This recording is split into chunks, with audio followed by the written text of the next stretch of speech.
ഒരു ബിസിനസ് ചെയ്യുമ്പോൾ പുതിയ കസ്റ്റമേഴ്സിനെ ഓൺബോർഡ് ചെയ്യാൻ വേണ്ടിയിട്ട് കൺസിസ്റ്റന്റ് ആയിട്ട് നമ്മൾ മാർക്കറ്റിംഗിൽ ഇൻവെസ്റ്റ് ചെയ്യേണ്ടതായിട്ട് വരും. പക്ഷേ ഇവിടെ നമ്മൾ നിർബന്ധമായിട്ട് പരിശോധിക്കേണ്ട ഒരു കാര്യമാണ് എന്താണ് എൻ്റെ കസ്റ്റമർ അക്വിസിഷൻ കോസ്റ്റ് എന്നുള്ളത്. അപ്പം നിങ്ങളൊരു 30,000 രൂപയ്ക്ക് പരസ്യം ചെയ്തു, അതുവഴി നിങ്ങൾക്കൊരു 100 എൻക്വയറി വന്നു, അതിലൊരു 100 കസ്റ്റമേഴ്സിനെ നിങ്ങൾ കൺവേർട്ട് ചെയ്തെങ്കിൽ ഒരു കസ്റ്റമറെ നിങ്ങൾക്ക് അക്വയർ ചെയ്യാൻ വേണ്ടി വന്ന ചിലവ് എന്ന് പറയുന്നത് 30,000/100 3,000 രൂപയാണ്. എന്നാൽ ഈ 3,000 രൂപ കൊടുത്ത് ഒരു കസ്റ്റമറെ കിട്ടിയിട്ട് അയാൾക്ക് നിങ്ങൾ 1,000 രൂപയുടെ സാധനം വിറ്റിട്ട് കാര്യമില്ല. ഇനി 10,000 രൂപയുടെ സാധനമാണ് വിൽക്കുന്നതെങ്കിൽ പോലും അതിന് നിങ്ങൾക്ക് 2,000 രൂപയുടെ ലാഭം ഉള്ളെങ്കിൽ പോലും ഈ 3,000 രൂപ ചിലവാക്കി ഒരു കസ്റ്റമറെ അക്വയർ ചെയ്യുന്നതിൽ നിങ്ങൾക്ക് കാര്യമില്ല.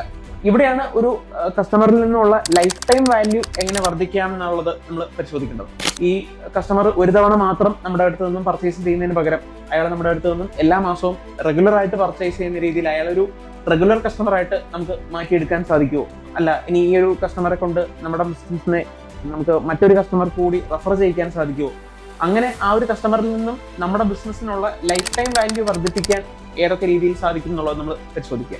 ഒരു ഐഡിയൽ റേഷ്യോ ആയിട്ട് നമ്മളെപ്പോഴും കണക്കാക്കുന്നത് 3:1 ആണ്.